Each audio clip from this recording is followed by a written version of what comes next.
জেনপাস Yuji 2026 একটা পরীক্ষা যার জন্য তোমরা এতদিন ধরে প্রিপারেশন করেছো এবং আগামীকাল দ্যাট ইজ 6th জুন গেলেই 7th অফ জুনে তোমাদের পরীক্ষা। এতদিন ধরে এত প্রিপারেশন, এতদিন ধরে এত হার্ডওয়ার্ক, সমস্ত কিছুর যে ফাইনাল দিন সেটা কিন্তু 7th অফ জুন। এবং সেই 7th অফ জুন সকাল 11টা থেকে 12:30 অবধি তুমি সেই 1.5 ঘন্টার মধ্যে কি করছো সেটাই কিন্তু আলটিমেটলি তুমি এতদিন যা কিছু পড়েছো, যা কিছু প্রিপারেশন করেছো তার আউটকামটা কিন্তু সেই 1.5 ঘন্টাতেই আসবে। এবং সেই 1.5 ঘন্টা সেটাকে প্রপারলি কাজে লাগানোর জন্য আমাদের বেশ কিছু বিষয় মাথায় রাখা প্রয়োজন, যেগুলো নিয়ে আজকের এই ভিডিওতে আমরা কথা বলবো। কারণ প্রত্যেক বছর আমরা দেখি যে বেশ কিছু স্টুডেন্ট থাকে যাদের প্রিপারেশন হয়তো খুব ভালো থাকে, কিন্তু তারা এক্সাম হলে বেশ কিছু ভুল করে বসে, যার ফলে তাদের সিলেকশন আটকে যায়। তো চিন্তার কোনো বিষয় নেই, আজকের এই ভিডিওতে সেটা নিয়ে কথা বলবো। এবং আজকের এই ভিডিওটা 5th অফ জুনে আমরা পোস্ট করছি এবং একদম রাতের দিকে পোস্ট করছি, যাতে করে কি হয় যে আশা করছি এতদিনে তোমরা এতক্ষণে তোমরা তোমাদের যে সারাদিনের পড়াশোনা সেটা প্রায় কমপ্লিট করে নিয়েছো। তোমাদের পড়াশোনার মাঝখানে যাতে কোনো ব্রেক না পড়ে সেই জন্য আমরা বিকালের দিকে ভিডিওটা দিইনি, রাতের দিকে দিচ্ছি, যাতে তোমরা টাইমটাকে প্রপারলি ইউটিলাইজ করতে পারো। তো যারা যারা জেনপাস ইউজি 2026 দিচ্ছ, আজকের এই ভিডিওটাকে শেষ অবধি দেখবে, কিছু গুরুত্বপূর্ণ বিষয় নিয়ে কথা বলবো। তাহলে চলো স্টার্ট করা যাক। আর তোমরা যদি চ্যানেলে নতুন হয়ে থাকো সাবস্ক্রাইব করে নিও। বাই দ্য ওয়ে তোমাদেরকে একটা ইম্পর্টেন্ট আপডেট দিয়ে দিই যে আজকে তো 5th জুন, আগামীকাল 6th জুন তোমাদের জন্য আমরা কয়েকটা স্পেশাল ক্লাস অ্যারেঞ্জ করেছি। ক্লাসগুলোর ডিউরেশন আমরা খুব বেশি বড় রাখবো না, পরীক্ষার আগে খুব কম সময় নেব, কিন্তু কিছু ইম্পর্টেন্ট জিনিস যেটা তোমাদের দরকার ছিল সেটা আমরা রেখেছি।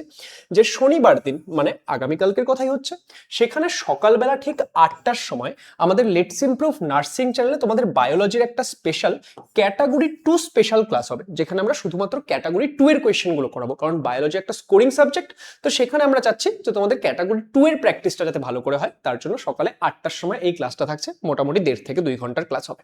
সিমিলারলি তোমাদের শনিবার মানে আগামীকালকে তোমাদের 12টার সময়, দুপুর 12টার সময় ইংলিশের মডেল সেটের ক্লাস করানো হবে, যেটা কিনা করানো হবে আমাদের লেটস ইমপ্রুভ চ্যানেলে। তো এই ক্লাসগুলো তোমরা কিন্তু অবশ্যই অ্যাটেন্ড করার চেষ্টা করো, নিজেদের রিভিশন টাইমের সঙ্গে ম্যানেজ করে। যারা চেষ্টা করবে লাইভে অ্যাটেন্ড করা, কারোর যদি রিভিশন প্ল্যান অন্য কিছু থেকে থাকে তো সেটা নিজের মতো করে একটু দেখে নিতে পারো। ওকে, এবার দেখো, সবার প্রথমে একটা জিনিস নিয়ে কথা বলি যে পরীক্ষার হলে যখন তুমি যাচ্ছ, একটা বিষয় হতে পারে যে কথার কথা কঠিন প্রশ্ন চলে আসলো। ঠিক আছে, তাহলে কঠিন প্রশ্ন আসলে আমি কি করব? দেখো, পরীক্ষার হলে কোনো কারণে যদি কঠিন প্রশ্ন আসলো, কারণ এই মুহূর্তে দাঁড়িয়ে তো আমরা কেউই জানি না কিরকম কি প্রশ্ন আসবে, কিন্তু যদি কোনো কারণে কঠিন প্রশ্ন আসলো, একটা জিনিস মাথায় রাখবে যে প্রশ্নটা শুধুমাত্র তোমার জন্য কঠিন আসেনি, যতজন পরীক্ষা দিচ্ছে সবার জন্য কঠিন এসেছে।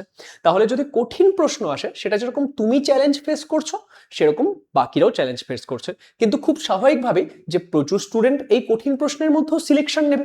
এবার প্রিপারেশন তো তুমিও ভালো করে করেছো, তাহলে কোয়েশ্চেন যদি কঠিন এসেও থাকে, সেখানে এমন প্রচুর কোয়েশ্চেন থাকবে যেগুলো কিনা তুমি পারবে। দেখো, কঠিন প্রশ্নপত্রের মধ্যে কি থাকে বলতো, যে কিছু কোয়েশ্চেন হয়তো কঠিন থাকলো, কিন্তু ম্যাক্সিমাম কোয়েশ্চেনই থাকে যেটা কিনা করা যায়। তাহলে সেই ক্ষেত্রে তোমাকে কি করতে হবে, যদি কোনো কারণে তুমি দেখছো কঠিন প্রশ্ন আসলো, বা ধরো কোয়েশ্চেন পেপার অনেক সময় খুব একটা কঠিনও আসে না, কিন্তু কোয়েশ্চেন পেপারের যেহেতু বেশ কয়েকটা সেট থাকে, তোমার সেটে হয়তো দেখা গেল তুমি প্রথম যেই কোয়েশ্চেনগুলো পড়ছো সেগুলোই কম্পারেটিভলি স্বাভাবিকভাবে একটা প্রশ্নপত্রের মধ্যে কিছু তো কঠিন প্রশ্ন থাকবেই, তাই না? দেখা গেল তোমার সেট যেই সেটটা পড়েছে সেটার মধ্যে প্রথম দিকের কোয়েশ্চেনগুলোই কঠিনগুলো পড়ে গেছে, অ্যান্ড সেগুলো দেখে তুমি ঘাবড়ে যাচ্ছ। তো এটা কিন্তু করবে না। সবাই মাথায় রাখবে যে প্রশ্ন যেমনই আসছে সেটা সবার জন্যই সেম। তাই তোমার যদি কোয়েশ্চেন কঠিন আসলো, তাহলে পরীক্ষার হলে মাথা ঠান্ডা রেখে যতগুলো পারছো সঠিকভাবে করে আসার চেষ্টা করবে। তো এই জিনিসটা মাথায় রাখবে, কোনো রকম প্যানিক করবে না, কোনো রকম প্যালপিটেশন করবে না, ঘাবড়ে যাবে না। বুঝতে পারলে? তুমি শান্ত মাথায় জিনিসটা ডেলিভার করে আসার চেষ্টা করবে। মাথায় রাখবে যেটা তোমার কোয়েশ্চেন পেপার বাকিদের জন্য সেম কোয়েশ্চেনই এসে যায়। ওকে, নেক্সট যেটা বিষয়, যদি ইজি কোয়েশ্চেন চলে আসলো, স্যার ইজি কোয়েশ্চেন চলে আসলে তো কোনো ব্যাপারই না, তাহলে তো সেই মস্তি। ওকে, কিন্তু এখানে একটা ব্যাপার, যদি ইজি কোয়েশ্চেন চলে আসলো তাহলে কি হবে? তাহলেও এক্ষেত্রে অনেক স্টুডেন্টরা ভুল করে। তার কারণ কি, যখন তুমি প্রিপারেশন ভালো করে করেছো, এবার যখন তুমি একটা ইজি কোয়েশ্চেন দেখতে পাচ্ছ, তুমি ম্যাক্সিমাম কোয়েশ্চেন দেখে বুঝতে পারছো ইস এটা তো আমি একদম ডিরেক্ট পারবো, তখন স্টুডেন্টরা ওভার কনফিডেন্স হয়ে যায়। এবং এই ওভার কনফিডেন্ট হয়ে যাওয়ার জন্য এখানে স্টার্ট হয় সিলি মিস্টেক। তো মাথায় রাখবে, যদি তুমি পরীক্ষা দিতে গিয়ে দেখছো যে কোয়েশ্চেনটা সোজা এসেছে, তাহলে এটা মাথায় রাখবে যেরকম হার্ড কোয়েশ্চেন আসলো, যেরকম সবার জন্য কোয়েশ্চেনটা সেমই এসেছিল, তোমার যদি কোয়েশ্চেন পেপারটা ইনকেস সোজা কোয়েশ্চেন পেপার এসে থাকে, সেটা কিন্তু সবার জন্যই সোজা এসেছে। তাহলে সবার জন্যই যদি সোজা আসে, তাহলে তো সবাই মোটামুটি বেশ অনেকগুলো কোয়েশ্চেন পারবে।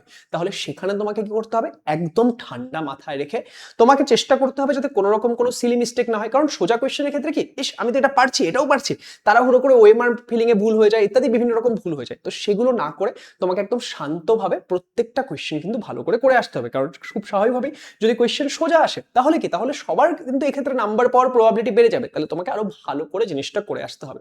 তাহলে আসল কথা কি, আসল কথা হচ্ছে যে প্রশ্ন সোজা আসুক, প্রশ্ন কঠিন আসুক, প্রশ্ন মিডিয়াম আসুক, তুমি সেটা নিয়ে মাথা ঘামাবে না। তোমার পরীক্ষায় টার্গেট থাকবে যে মাথা শান্ত রেখে যত বেশি পরিমাণ কোয়েশ্চেন তুমি সঠিকভাবে করে আসতে পারো। এটা হচ্ছে প্রথম কথা। নেক্সট যে বিষয়টা নিয়ে আমরা কথা বলবো সেটা হচ্ছে আমাদের প্রপার ওএমআর ফিলিং। দেখো যখন তোমাদের পরীক্ষা স্টার্ট হচ্ছে তখন তোমাদের ওএমআর এর মধ্যে বেশ কিছু বিষয় ফিল করতে হবে। তোমাদের জন্য আমি প্রয়োজন হলে একটা ওএমআর ফিলিং এর ভিডিও আগামীকালকে বানিয়ে দিয়ে দেবো, ঠিক আছে? তো সেখানে ওএমআর যে ফিলিং এর ব্যাপারটা, সেখানে তোমাদেরকে রোল নাম্বার প্রপারলি ভরতে হবে, কোয়েশ্চেন বুকলেট নাম্বার প্রপারলি ভরতে হবে, তারপর ইনভিজিলেটর সিগনেচার করবে, ইত্যাদি বেশ কিছু স্টেপ রয়েছে। এবং তার সাথে সাথে তোমরা যখন বিভিন্ন কোয়েশ্চেনগুলো করছো সেই কোয়েশ্চেনগুলোতে কি হবে যে তুমি যেই কোয়েশ্চেনটা সলভ করছো ওএমআরেও যাতে তুমি সেটাকেই মার্ক করো। কারণ ধরো নাও কেউ হয়তো কোয়েশ্চেন নাম্বার 5 সলভ করে বের করলে যে তার আনসার সি আসছে, কিন্তু ভুল করে তুমি কি দেখা গেল 6 নাম্বার কোয়েশ্চেনে সি মার্ক করে দিলে। এবার কথার কথা 6 নাম্বারটার যদি সঠিক উত্তর সি হতো তাহলে তো তুমি বেঁচে গেলে, কিন্তু যদি 6 নাম্বারটার অপশন বি হতো তাহলে তোমার 6 নাম্বারটাও গেল 5 নাম্বারটাও গেল, তাই না? তো এই জন্য মাথায় রাখবে যে ওএমআরে যখন তুমি মার্ক করছো খুব ভালোভাবে মার্ক করবে, এবং শুরুর দিকে যখন তুমি roll number, question booklet number এগুলো ফিল করছো না, তোমার সেখানে 1-2 মিনিট বেশি লাগলে লাগুক, কিন্তু খুব সাবধানে আস্তে আস্তে ফিল করবে। তার কারণ কি বলতো, যতই আমি বলি যে ঠিক আছে কোনো কারণে যদি ভুল হয়ে গেল তাহলে ইনভিজিলেটরকে বলবে, উনি ওখানে সেটা কি করতে হবে বলে দেবে।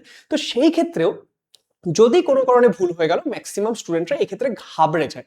তো সেই ক্ষেত্রে তোমার সেই সিচুয়েশন অবধি পৌঁছানোরই দরকার নেই, ঠিক আছে? তুমি দরকার পড়লে 1-2 মিনিট এক্সট্রা লাগুক, কিন্তু সেই জিনিসগুলো তো important, roll number, question booklet number, সেগুলো তুমি আস্তে আস্তে প্রপারলি ফিল করার চেষ্টা করবে, ঠিক আছে? সেখানে 1-2 মিনিট বেশি লাগলেও কোনো ব্যাপার না। তাহলে এই বিষয়টা মাথায় রাখবে। এবং আরেকটা বিষয় সম্পর্কে প্রিপেয়ার্ড থাকবে সবাই। দেখো হতেই পারে যে এক্সাম সেন্টারে আমার কিছু প্রবলেমের সম্মুখীন হতে হলো বা কিছু হতে হলো, কোনো কারণে আমার 1-2 মিনিট 5 মিনিট সময় নষ্ট হলো, তো ইত্যাদি বিভিন্ন কিছু হতে পারে। তো সেই ক্ষেত্রে সবাই একটা বিষয় সম্পর্কে প্রিপেয়ার থাকবে যে আলটিমেটলি তোমার পরীক্ষা, সারা বছর তুমি পড়েছো, তোমাকে সিলেকশন নিতে হবে। 1-2 মিনিট, এই দেখো 90 মিনিটেরই পরীক্ষা, সেখানে 1-2 মিনিট 5 মিনিট অনেক সময় হয়, সেটা আমি জানি, কিন্তু কোনো কারণে যদি 1-2 মিনিট 5 মিনিট কোনো কারণে নষ্ট হয়েও গেল, মাথায় রাখবে তোমার কাছে এখনো 85 মিনিটস রয়েছে। সেই 85 মিনিটসে তোমাকে কিন্তু পারফর্ম করতে হবে, তাই কেউ ঘাবড়ে যাবে না, তাই কেউ এক্ষেত্রে সেটা নিয়ে একদম চিন্তায় পড়ে যাবে না, বাকি টাইমটাকে কাজে লাগানোতে ফোকাস করবে, ঠিক আছে? কারণ একটা জিনিস মাথায় রাখো, আমরা তোমাদেরকে দেখেছি যে তোমরা কত দিন ধরে লেগে রয়েছো, রেগুলারলি তোমরা ইউটিউব ক্লাস, পেইড ব্যাচের ক্লাস সমস্ত কিছু করছো। তো সেই ক্ষেত্রে তোমাদের প্রিপারেশন ভালো হয়েছে, জাস্ট নিজের উপর ভরসা রেখে ভালো করে নামিয়ে দিয়ে আসতে হবে। নেক্সট যে বিষয়টা নিয়ে এখানে আমি কথা বলবো যে ইউ ক্যান ডু ইট, যেটা আমি একটু আগেই বলছিলাম যে তোমাদের সবার প্রিপারেশনে তোমরা প্রচুর এফর্টস দিয়েছো, তোমরা প্রচুর কোয়েশ্চেন করেছো। আরআইসিতে আমরা কত কত কোয়েশ্চেন করিয়েছি, ইউটিউবের মধ্যে আমাদের ম্যারাথন ক্লাস, তার আগের ধুরন্ধর সিরিজ, আরো বিভিন্ন ক্লাসে তোমাদের কত কত কোয়েশ্চেন করানো হয়েছে এবং তোমরাও সেগুলো করেছো, তোমরা সেগুলো রিভিশনও করেছো, ইত্যাদি প্রচুর প্র্যাকটিস কিন্তু তোমরা করেছো, মক টেস্ট দিয়েছো।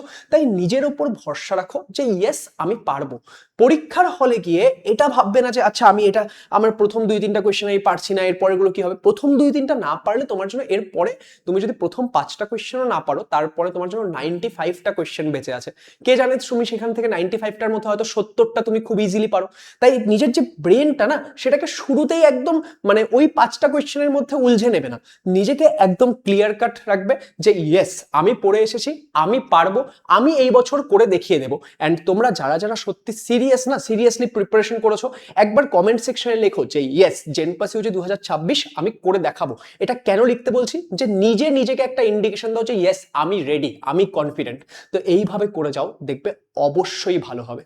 এবার ফাইনালি যেটা বলছি যে তাহলে নিজের উপর ভরসা রাখো, ভালো করে পরীক্ষা দাও। তোমরা প্রচুর ভালো করেছো, 7 তারিখের যে সকাল 11টা থেকে 12:30টার টাইমটা, সেটা তোমার হবে এই বছর 2026 সালের 7th অফ জুন সকাল 11টা থেকে 12:30টার টাইমটা, সেটা শুধুমাত্র তোমার। তো সবাই ভালো করে পরীক্ষা দিও, অল দ্য বেস্ট।